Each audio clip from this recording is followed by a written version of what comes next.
In January 1867, strange sounds could be heard emerging from inside the Dingguang Temple in South Foochow.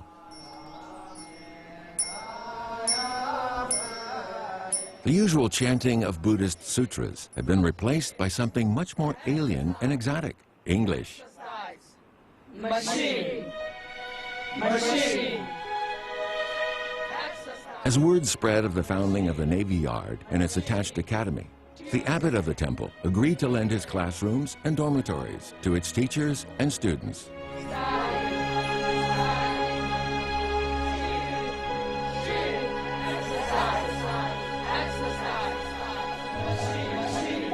In the following years, the locals became familiar with the English reciting in harmony with the Sanskrit chanting of Buddhist mantras.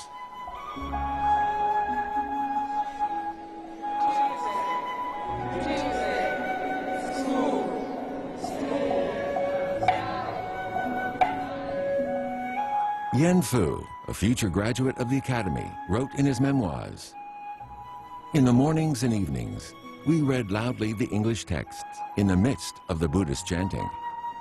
Those days long gone have been frequenting my dreams."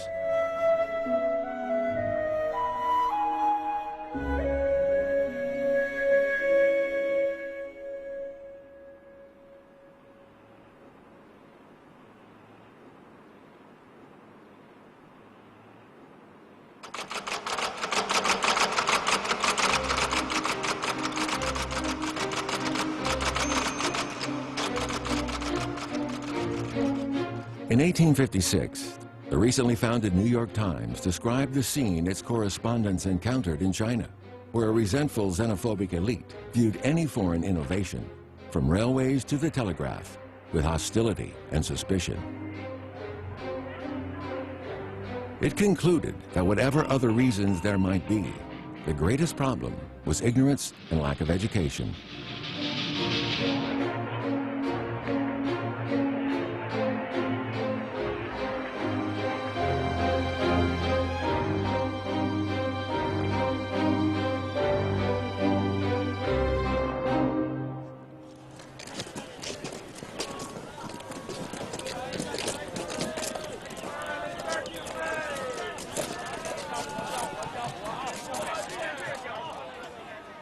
In the winter of 1866, the prospective Foochow Naval Academy posted notices in the city streets to recruit pupils.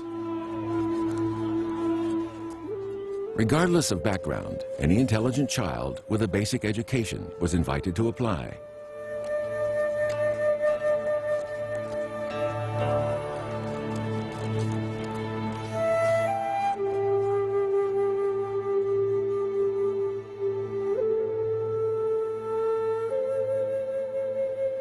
The academy offered training in foreign languages and nautical technologies. There was no rush of applicants. The people of Foochow saw no advantage in such arcane skills.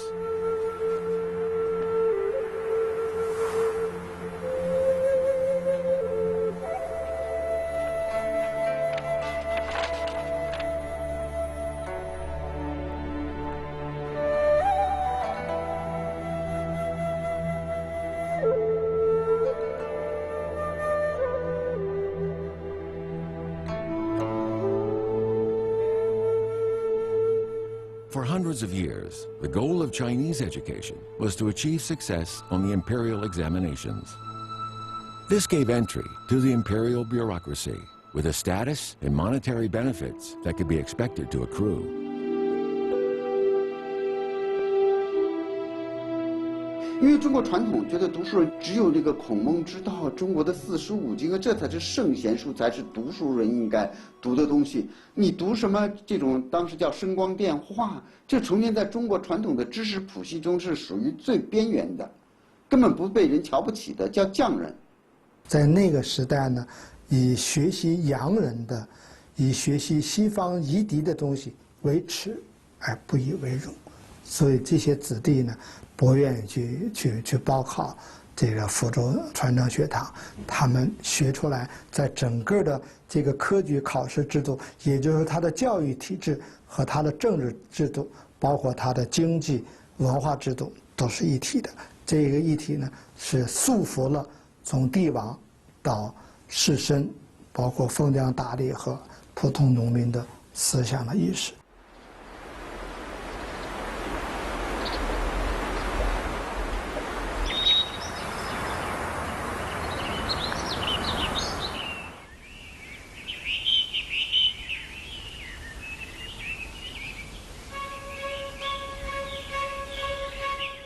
In 1866, Yan Fu was 14 and lived in his ancestral home in Foochow's Yangqi village.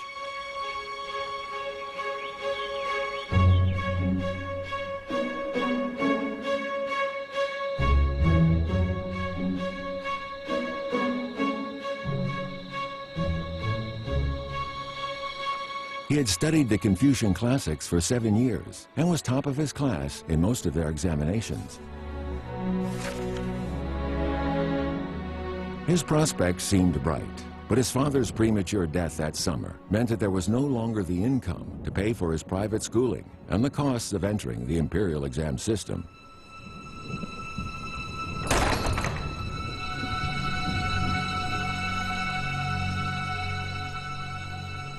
This new foreign-style academy seemed to offer an alternative future.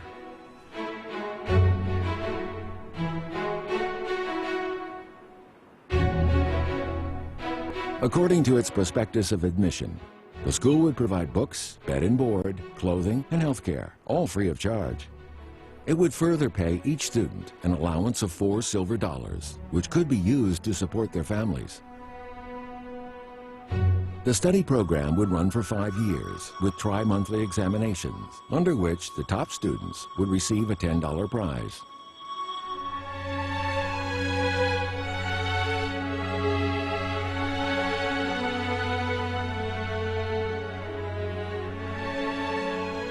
For Yan Fu, it all seemed to be too good to be true. But when he asked his uncle to be his guarantor, he received a deeply hostile response.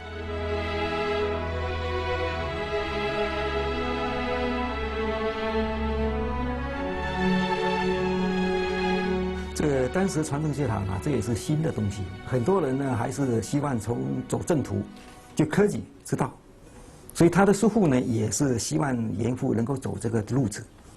但是现在家庭不行了，他的父亲刚刚去世，这家庭的担子非常重，那怎么办？哎，报考传统学堂有个好处，每个月可以补贴4两银子，这4两银子在大家对这个贫困的家庭来说是一个大事情。 1年也不过10几两银子就够了，所以4两银子的补贴对他们家庭来说很重要。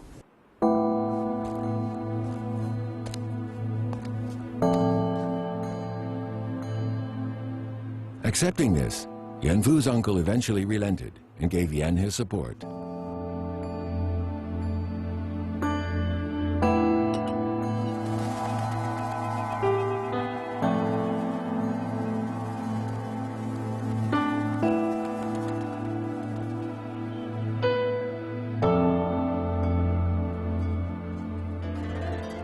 Shen Baojian, the new Minister of Naval Affairs, was personally in charge of the academy.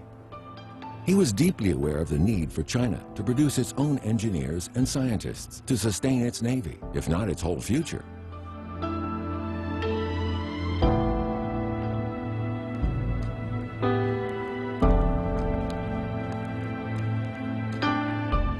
He was so disappointed by the scarcity of applicants that he started to enroll students from among his own friends and acquaintances.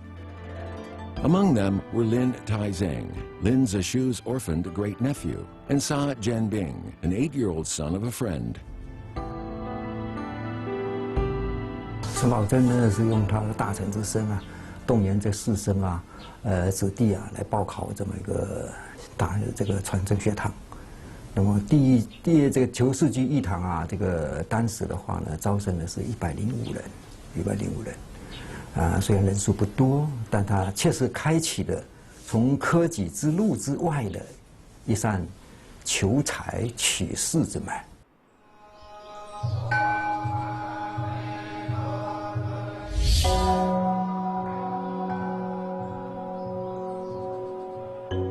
The Dingguang Temple was sited at an especially auspicious location in Foochow. On December 23, 1866, its bell was rung to announce the opening of an unusual examination.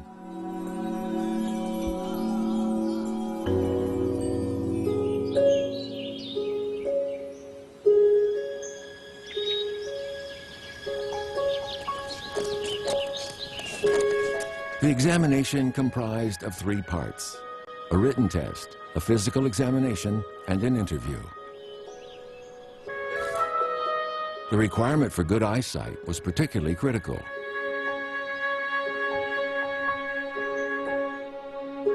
For the written test, Shen Baojian asked each applicant to write an essay on the moral responsibility to serve one's parents with devotion. He chose this typically Confucian subject to allay further controversy over the newly established school.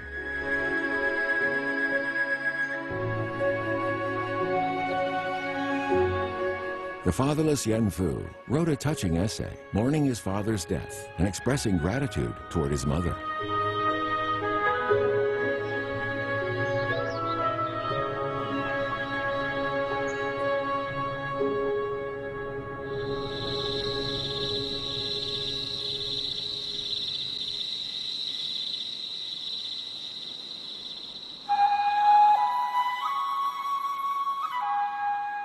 Shen Baojian was moved by Yan Fu's writing.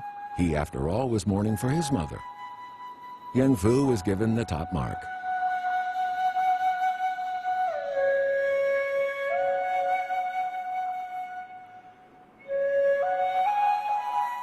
Admitted together with Yan Fu were Lu Bu-chan, Lin Tai-zeng, and dozens of other young men. A second batch were enrolled a few months later.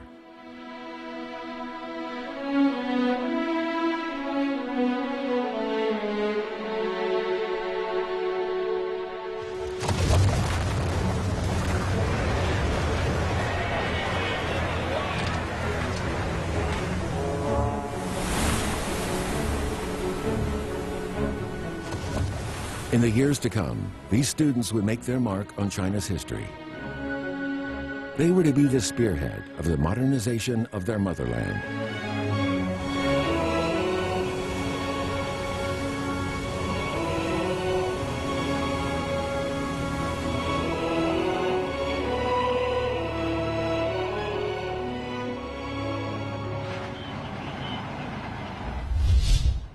Maui today is a famous shipyard whose annual production is calculated in the millions of tons.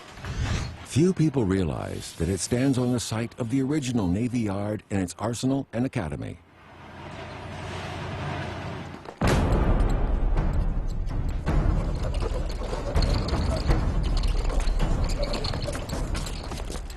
By the early summer of 1867, the Foochow arsenal was close to completion.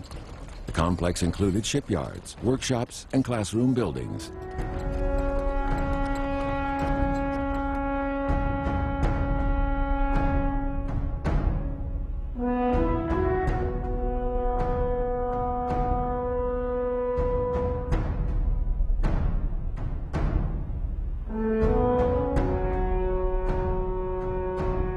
On July 18th, Shen Baojian officially took office as Minister of Fujian Naval Affairs in Maui. He was pledged to build a modern navy for the empire, but his first priority was to build a school to train its future officers.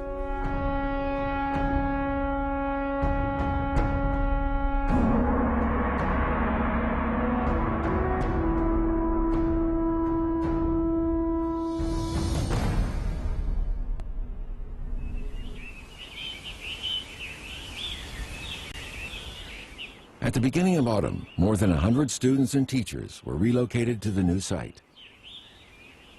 The school was renamed the Naval Academy. The office of the Minister of Naval Affairs was located in the center of the yard.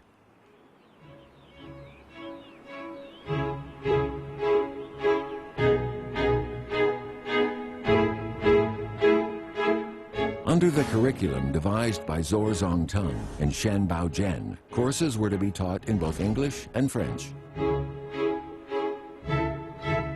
The French instructors were responsible for teaching those subjects most closely related to shipbuilding: physics, mathematics, chemistry, and engineering. The buildings to the front of the minister's office were allocated to the French staff and their students. The British instructors were responsible for navigation, astronomy, geography, ship's operations, and other relevant subjects.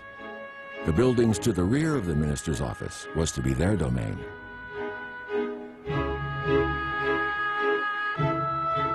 它的专业设置是中国历史上从来没有的。中国历史上始终是这个科举制度，是吧？章句小楷都是这种传统的教学，从来没有把自然科学或者是这种数理化这种自然科学的基础学科和工程技术学科纳入到我们的这个教学体系中，这是完全近代化的一种教育体系。 它的这个前学堂应当是培养军队当中技术人员的场所，而它的后学堂应当是培养军队当中指挥军官的场所。按照我们今天军队院校的划分，就是军事工程系和军事指挥系，它这样的一个区别。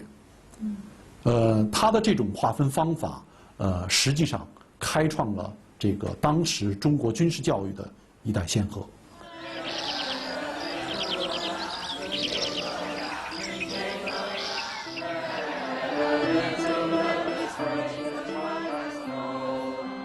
A 15-year-old Yan Fu was selected to study English and sea navigation. Among his classmates were Lin Taizeng, Liu Buchan, and Deng Shecheng, who later became famous naval officers.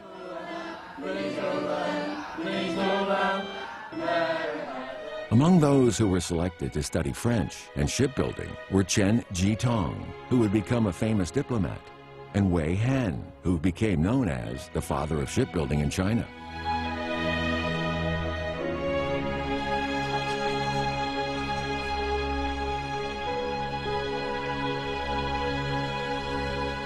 Chen Baojian had high expectations for the students he selected in person.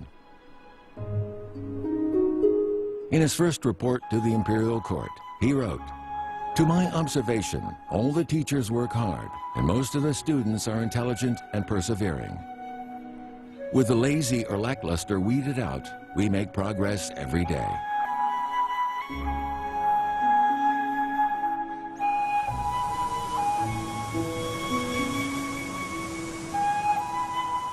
It was a progress that was to be as hard-won as any battle against the might of the oceans.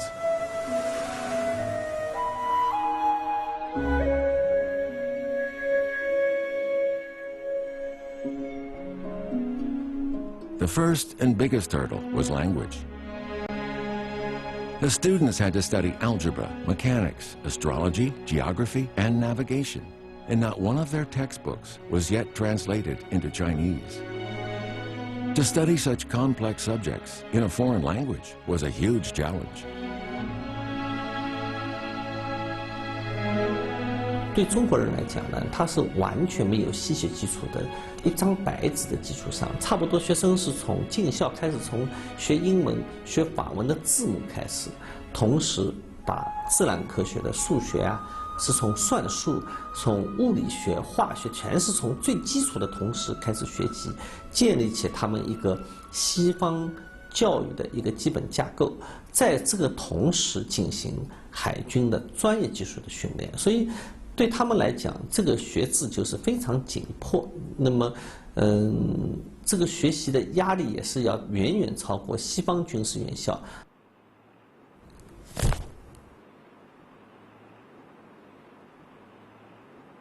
The first pocket French-Chinese dictionary can be found in the archives of France's Ministry of Defense.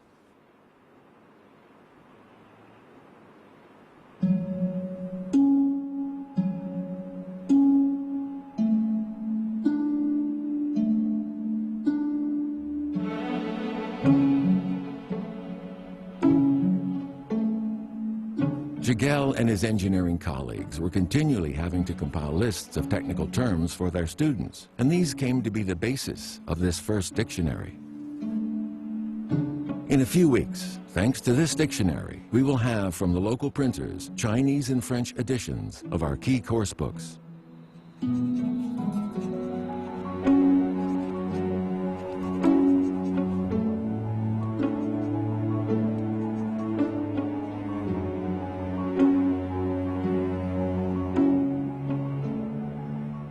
Thanks to these books, complicated technical language became accessible to the students for the first time.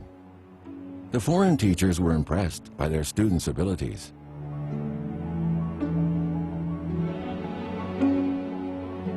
A French engineer who served with the Naval Affairs Office wrote, "After 4 days of study, they already exhibited outstanding intelligence. After 8 days, they were able to write the whole alphabet. Apparently, they will be able to spell and write in 6 weeks."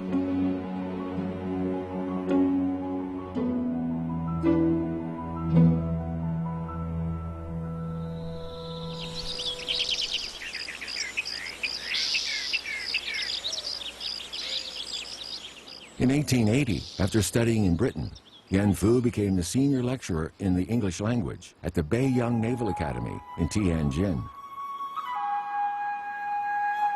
He would describe to his students, in his now faultless English, how back in 1867, it had been like entering upon an amazing adventure where natural phenomena like water, air, and heat were transformed through the prisms of physics and chemistry in service of their nautical studies.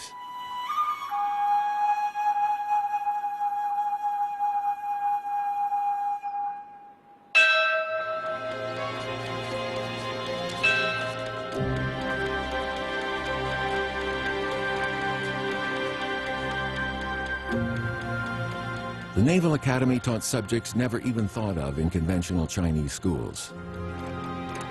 The students made progress rapidly with the help of their foreign teachers.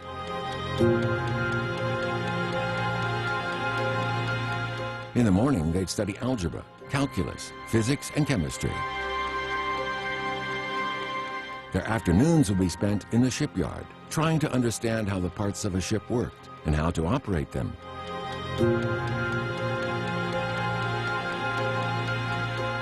Yan Fu recalled how the foreigners made learning a pleasure. We could joke with them. We could speak our minds openly. I was constantly praised and encouraged. All of this fired my desire to study more.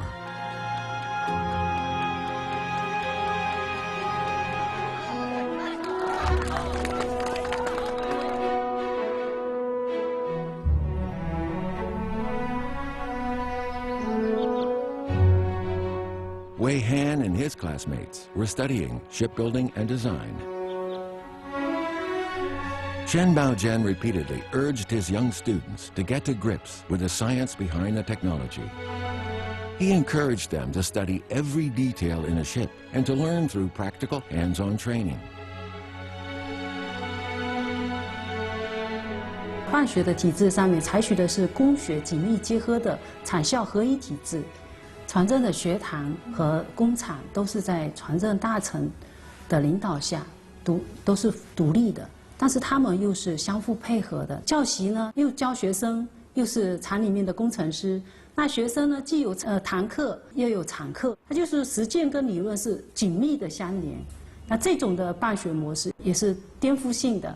从师徒式的传授向分专业、分基础与实践，分这个课堂教学与这个实际操作转变，这种实际上是一种中国传统的这种私塾式的教学，1对1式的，或者是这种唐式教学呢，向这个近代教育的这种转变的一种非常明显的这种划分。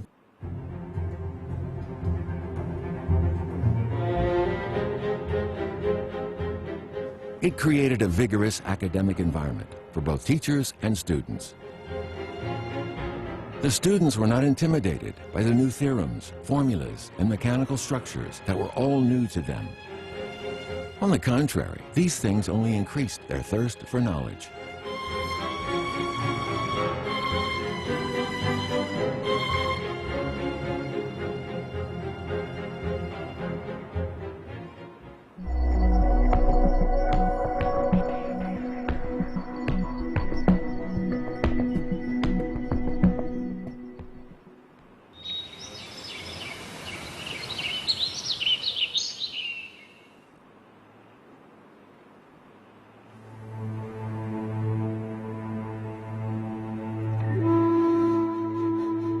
As minister in charge, Chen Baojian was thrilled to see how fast his students progressed, but he was not without his concerns. On one hand, he saw it as necessary for the Chinese to study science and technology from the West. On the other hand, he was worried that foreign influence might cause the young men to lose their Chinese identity. If that was perceived to happen, the conservative faction in the imperial court would undoubtedly turn on him.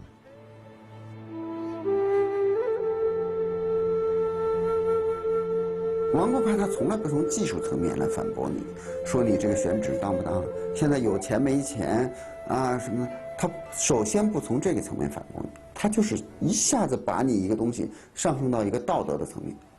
你只要是学外国的东西，你就是用意变相，就是汉奸。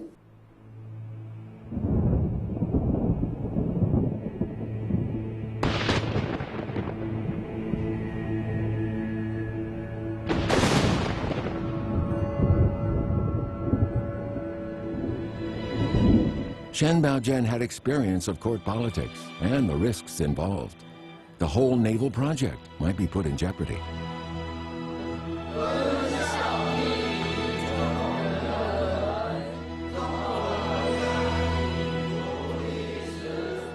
To counter this, he ensured the students should study the Confucian classics on a daily basis. These books would serve to emphasize traditional Chinese values in the students' minds.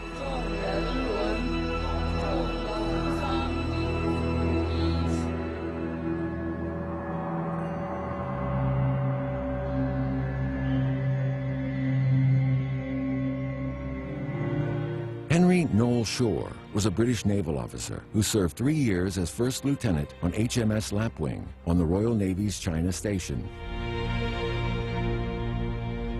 After he visited the academy, he wrote of its students. Intellectually, they were no different from Western students. However, they were far behind in other aspects. Naturally, this was the result of how they were raised. After class, they would just walk around and let their minds wander and do homework. They never engaged in sports or entertainment. 洋派就是提出了那个所谓中体西用，就认为就是中国的那个传统文化和传统的这个教育的那一部分啊，我们还是不能丢掉的。那么它是本质，那么技术性的东西或者说是西学的一些东西呢，只是表面的，是用。 啊，那么这种观念呢，实际上是一个比较根深蒂固的一种传统观念，但是它又比完全排斥西学呢，它又似乎是前进了一点。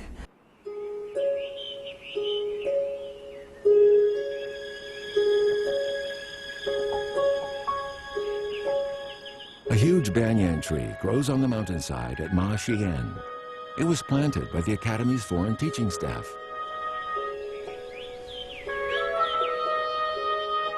As the Naval Academy started to progress, Shen Baojian realized the project would require more foreigners if it were to expand adequately. He wrote to Prosper Giguel, then in France, to recruit more staff and purchase additional equipment.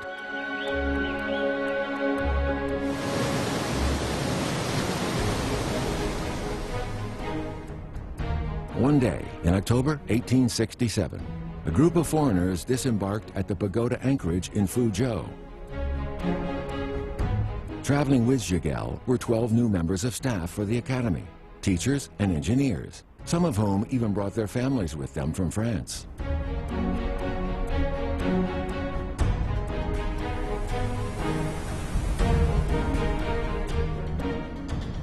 The following April, another group of British instructors arrived at what was known in English at the time as the Foochow Arsenal. This swelling group of around 40 foreign experts soon settled to their task of building China's first modern fleet.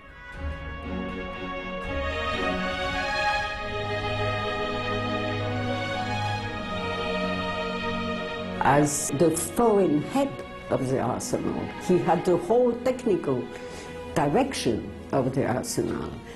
In the contract, Giguel was to get a very high salary, 1,000 tile, 这是1,000银两啊, each month. At the time, Shen Baojian only got 600. So it was a very high salary. All the foreign community was jealous because even in the custom where the salaries were high, it didn't get that much. 沈葆桢认为，没有给高薪，不可能请到好的教习，能够带出好的学生。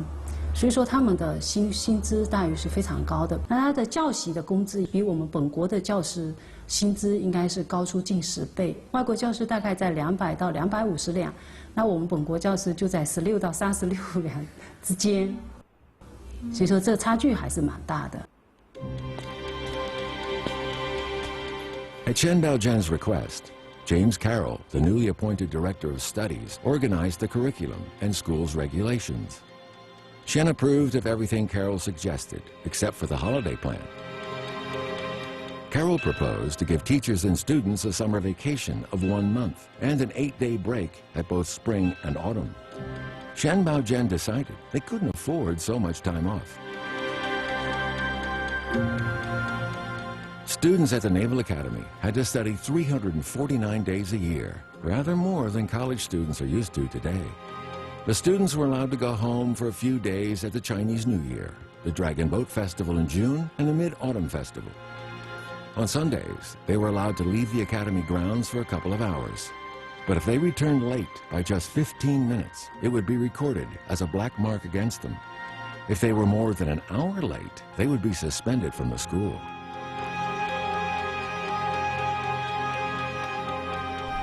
所以当时呢，3个月就一小考，考了不行，3次3等，就除名了。所以他这个像第1届的话呢，招了105个人的这个制造专业的，最后剩下39个毕业。驾驶专业的100个人就剩下33个，毕业，是吧？所以淘汰率很高。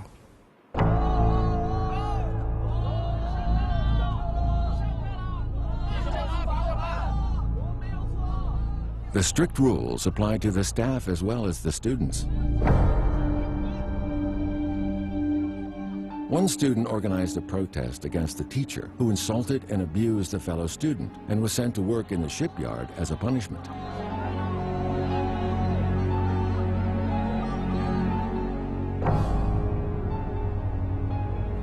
When Chen Baojian found out the reason for this protest, he dismissed the teacher under the terms of his contract, which forbade teaching staff to insult or abuse any student.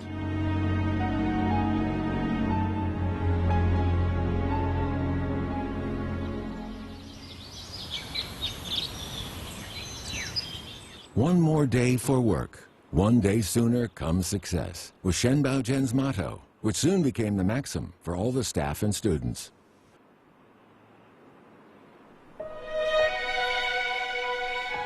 Chen Baojian invested an incredible amount of time and energy in the management of the academy. He upheld high standards and strict discipline for everyone involved.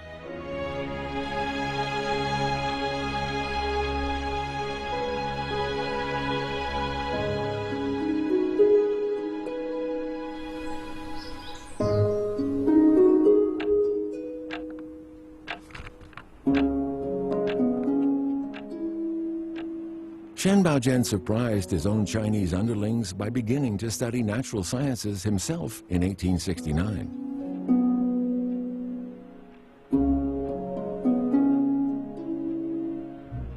His entire education up to that point had been in the elite Confucian scholar tradition.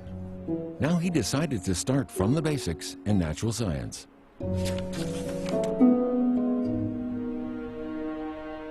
He even wrote to the Ministry of Military Defense, asking for 5 copies of the newly printed Fundamentals of Physics and Mathematics for his subordinates to study.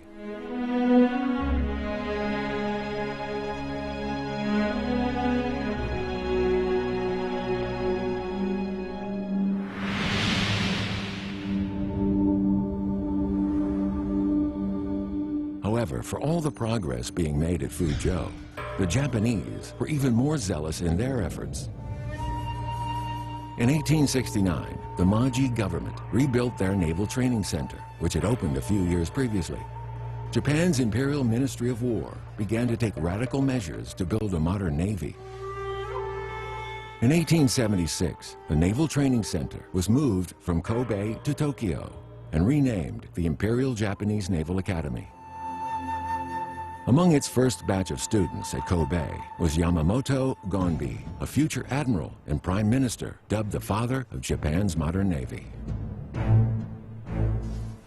The Imperial Japanese Naval Academy taught all courses in English and followed a British-style curriculum. Even the bricks used to build the student dormitories were imported from Great Britain. 建立了自己的海军学校以后，一方面是培养新的海军人员，另外一方面呢，把这些老将拉回炉，让他去进修，这样就使日本拥有了一支能够作战的舰队，又拥有一批能够使用西方式或者说近代化的海战观念的海军将领。那么当他有了这个海上实力以后，他就开始谋划两件事。什么事呢？一件叫做征台，一件叫做征韩。这个思想贯穿了日本在19世纪后期的所有军事行动。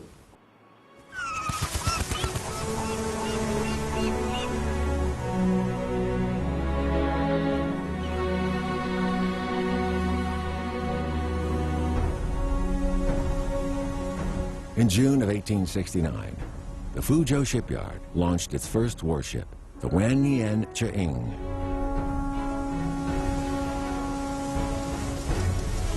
Sail was complemented by a 150 horsepower steam engine driving the French-designed underwater propeller system.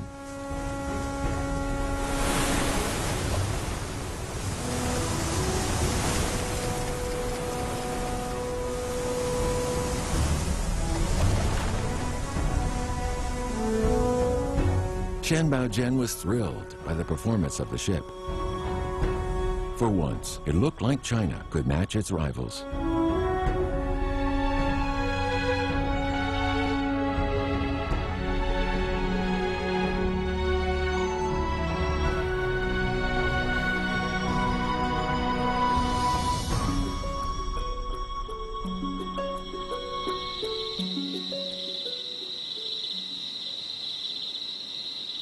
As Shen Baojian was planning to take the ship from Fujian to Tianjin for inspection by the imperial court, a dispute broke out among the French staff at the arsenal.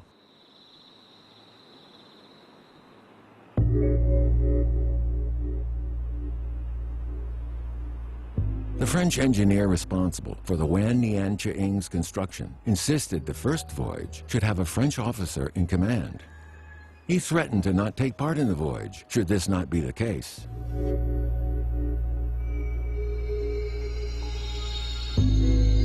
Jigel had no recourse but to dismiss him.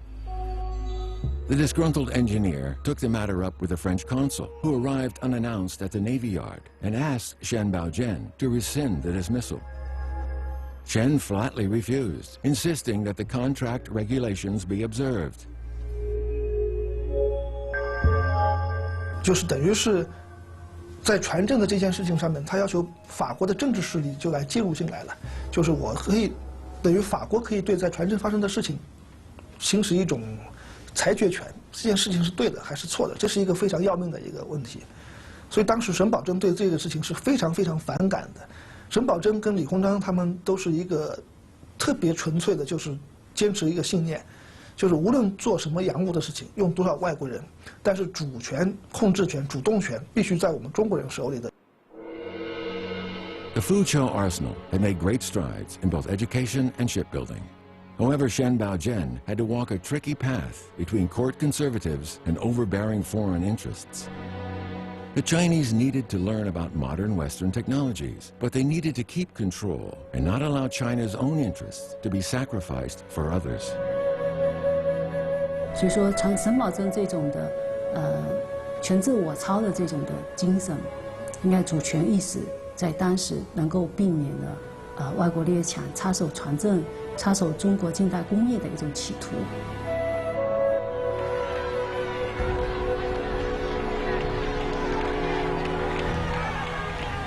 In November 1869, the Wannian Cheing, carrying the flag of the ruling Qing dynasty, made port at Tianjin.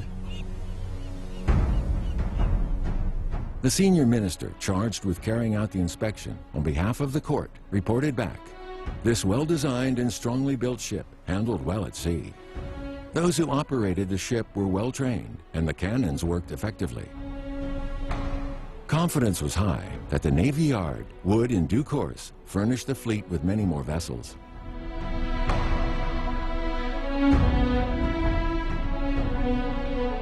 船镇建起来以后的目的就是，首先的要给国家看到的是什么呢？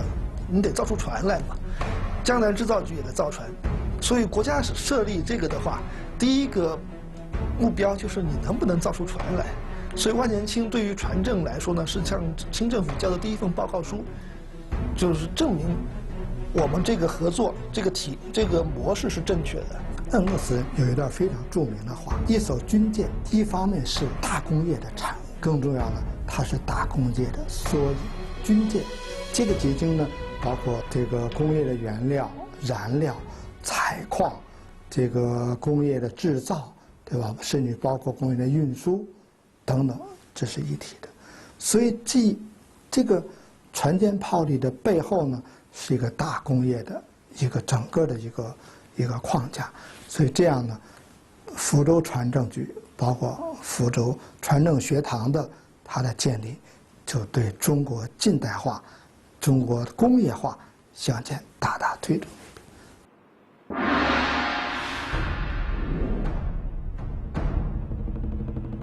From 1869 to 1875, under Shen Baojian as Minister of Naval Affairs for the Southern Sea, the Foochow Yard produced 16 vessels, warships, and transports, totaling 14,000 tons.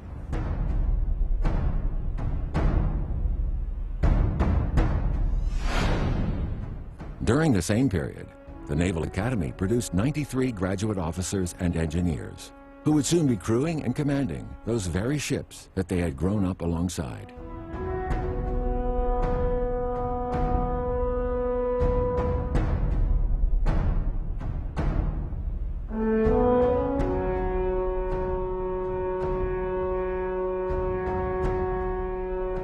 船政学堂就是开启了很多个第一。第一个中国开始有自己的系统的造船技术的培训学校了，第一个海军学校从这里诞生了，第一个西式教育被国家承认的西式教育就是冠冕堂皇，我们可以这么正正式式的来做了。李鸿章说过一句话，说是闽堂，就是船政学堂的后学堂，海军学校，说是闽堂是开山之祖，用了这么一个词来形容他在中国海军教育上的地位。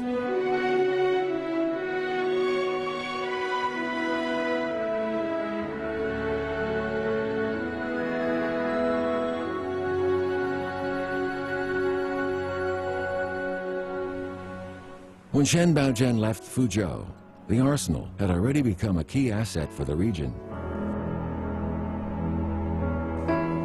The 100-acre site contained 13 factories and workshops, producing iron castings, boilers, engines, rigging, and navigation instruments.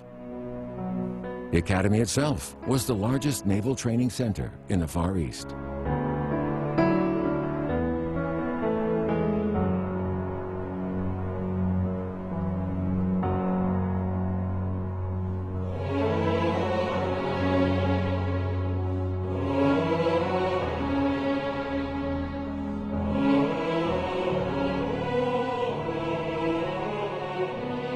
In 1871, Academy teacher James Carroll received a farewell letter from Yen Fu, Lu Bu Chan, and another 21 graduate students who were setting off to sea.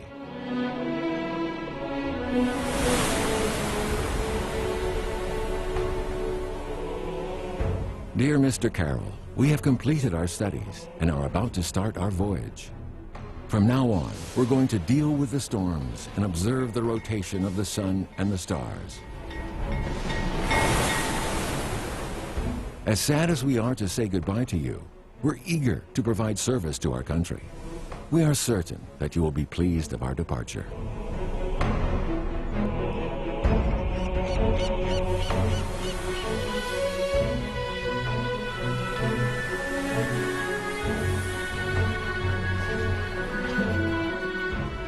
the young Chinese started their 4-month sea training on the sail training ship Jianwei. It was the first ocean-going voyage of China's modern navy.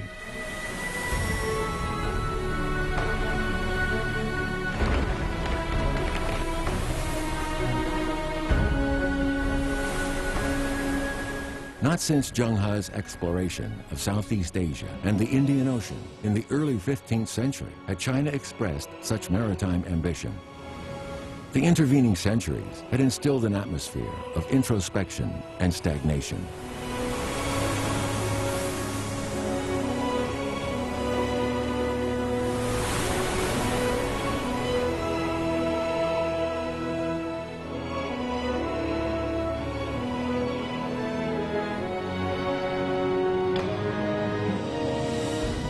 With the waves breaking before their bow, a new world of challenge and adventure was opening up before their eyes.